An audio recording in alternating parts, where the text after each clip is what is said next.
Bienvenue sur le C2 Podcast, le podcast du C2RP Carrefour des Hauts-de-France. Le C2 Podcast qui vous permet de passer un moment en compagnie d'un expert ou bien d'acteurs du terrain pour partager avec eux leur vision, leurs pratiques professionnelles ou encore leurs projets. Son principal objectif consiste à rapprocher les acteurs du monde de l'orientation, de la formation et de l'emploi. Cet épisode fait partie d'une série de mini-podcasts réalisés dans le cadre de Résonance, le forum de l'innovation organisé par le C2RP. Ils sont consacrés au thème de la formation numérique dans lequel un expert vient vous confier ses convictions et son expérience.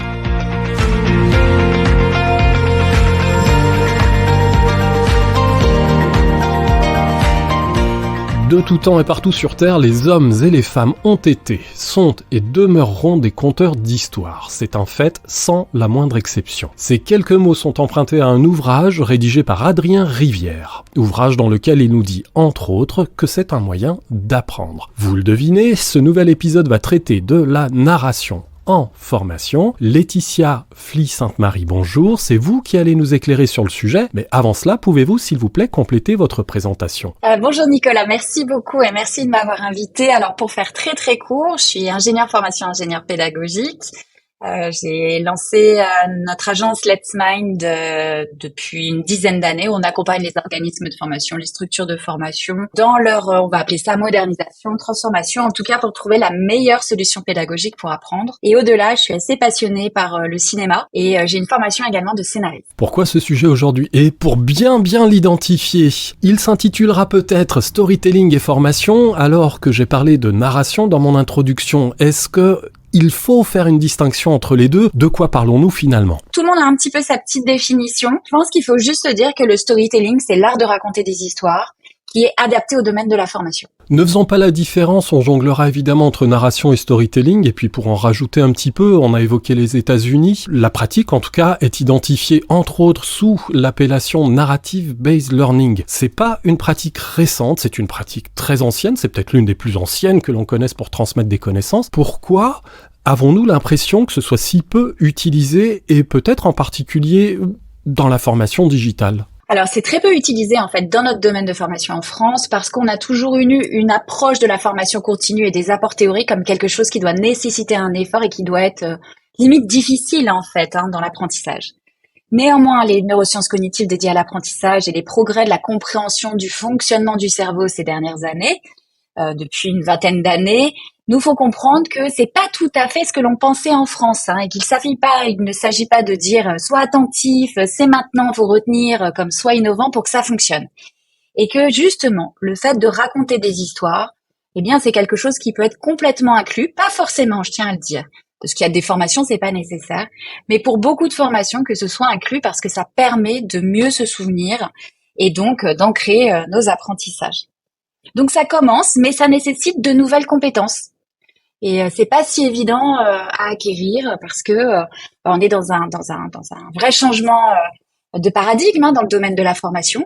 Et donc pour les formateurs, pour les concepteurs, pour les ingénieurs, ça demande encore des formations et des compétences supplémentaires. Parce qu'effectivement, ça semble relativement absent des formations, que ce soit des Digital Learning Managers, parce que c'est l'appellation que ça prend de plus en plus souvent aujourd'hui, ou des concepteurs pédagogiques multimédia, pour reprendre les appellations universitaires. Tout à fait. Néanmoins, on travaille, nous, actuellement avec le ministère sur un espèce de consortium, une association, une communauté sur les nouveaux titres qui vont sortir, dans lequel moi, j'ai demandé à ce qu'il y ait du storytelling, où j'ai vraiment appuyé là-dessus. C'est absolument obligatoire parce que le fait... Alors, le storytelling, ce qu'on peut vraiment, ou la narration, c'est que c'est généralement immersif. On a eu une période quand même, il faut pas l'oublier, en e-learning, où on était sur de la narration, du storytelling, mais qui se voulait un peu imaginaire. On a souvent eu je suis un petit extraterrestre, je vais visiter des planètes, etc. Mais pour soi, en tant qu'apprenant, on trouve pas de lien avec notre vie. Donc c'est vraiment ça, s'il y a une grosse différence à faire, c'est que la narration peut être observateur, tandis que le storytelling, il est engageant, il est immersif. Et là, on a des projets sur lesquels on travaille, sur des formations pour des infirmiers et infirmières pour devenir coordinateurs, où la formation qui était à 100% présentielle est passée 100% en ligne. Et on a raconté l'histoire de Sylvie, qui est infirmière et qui va devenir justement, qui veut devenir coordinatrice. Et il lui arrive tout un tas de choses. Elle doit faire les plannings. Forcément, ça marche pas. Donc, c'est le stagiaire. On est vraiment aussi, quelque part, des fois, en format un peu de gamification, sans être dans un serious game. Du coup, tous les infirmiers et les infirmières sont prêtés au jeu et voulaient savoir, que devient Sylvie, qu'est-ce qui se passe. Donc, on a envie de, un peu comme sur Netflix, d'aller à l'épisode prochain. Et c'est quand même ça en formation, ce qu'on doit faire en pédagogie, c'est donner envie également.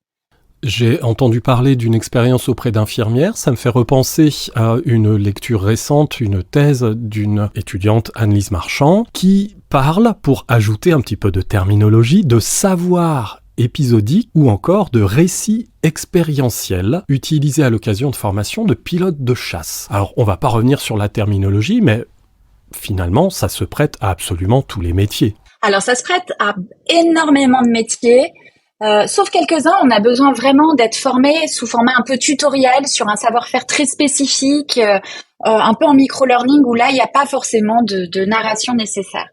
Néanmoins, il y a beaucoup de métiers et même en formation longue. Et là, je trouve ça extrêmement intéressant parce que en formation longue, on est en multimodalité. Donc, on peut avoir de la visio, ensuite on a du présentiel, on peut avoir du e-learning, on peut avoir du réel, de la FEST, etc. Mais c'est la même histoire. Et là, on fait du lien avec les formateurs et on revient sur des principes de cohérence pédagogique. Donc, c'est ça aussi un peu la différence, c'est-à-dire que l'idée du storytelling, on a toujours utilisé le storytelling, finalement, la narration dans les formations, puisque les formateurs, on raconte tous, moi je suis formatrice depuis 25 ans, mais on parle de nos anecdotes, de notre expérience. Et quand ils se souviennent de quelque chose, c'est de ça, forcément.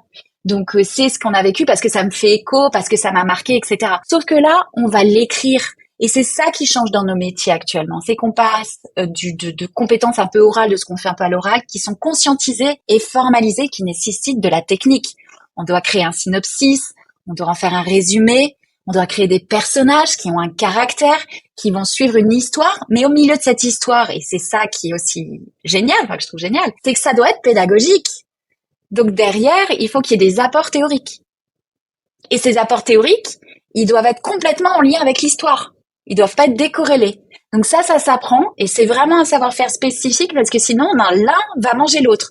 L'histoire qui mange l'apport ou l'apport, les apports théoriques et on n'a plus d'histoire. On a pu parler de neurosciences tout à l'heure, on a parlé un petit peu d'émotions.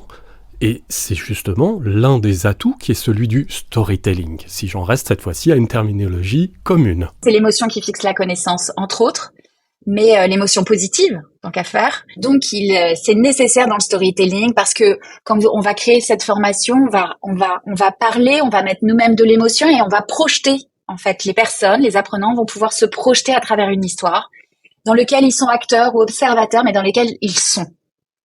Et donc, en fait, tous les apports vont être ancrés bien plus facilement. Et c'est, entre autres, une réponse aux difficultés souvent pointées du doigt, qui sont celles d'engagement des apprenants en formation, que l'on soit en présentiel ou à distance. C'est tout à fait le cas, et nous, on le mesure, quelle que soit la modalité, qu'on soit en visio, qu'on soit en présentiel ou en e-learning.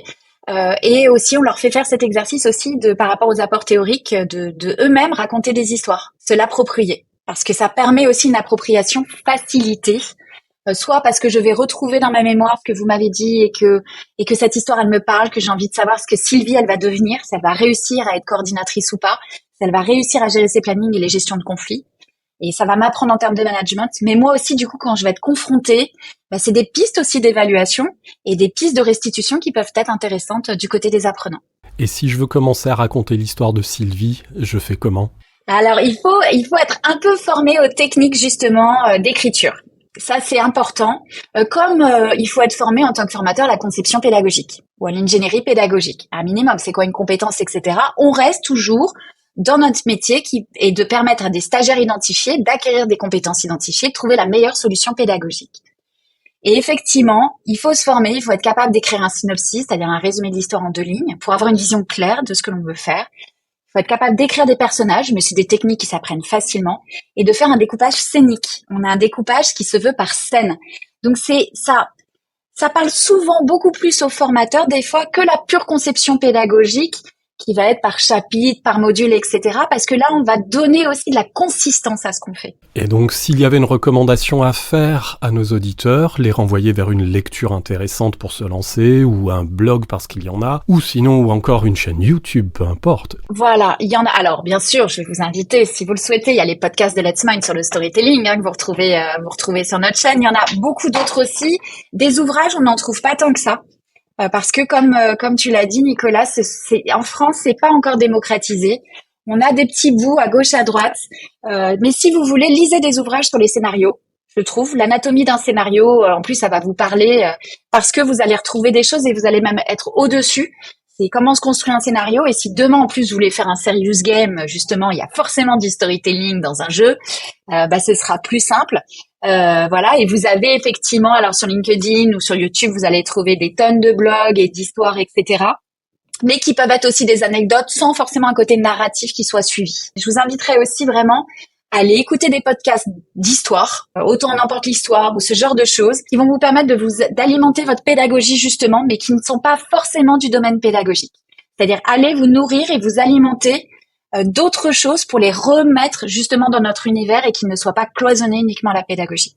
Eh bien, cet épisode touche malheureusement à son terme. Laetitia, un grand merci pour votre participation. Un grand merci également à nos auditeurs qui retrouveront cet épisode sur le site internet du C2RP et sur l'ensemble des plateformes d'écoute. Nous vous donnons rendez-vous au prochain épisode.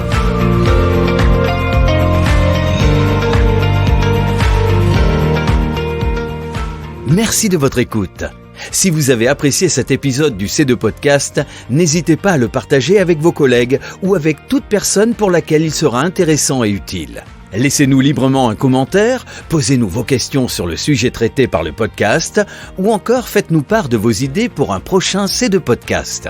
Retrouvez tous les épisodes réalisés dans le cadre de Résonance, le forum de l'innovation, téléchargeable et accessible sur le site du C2RP.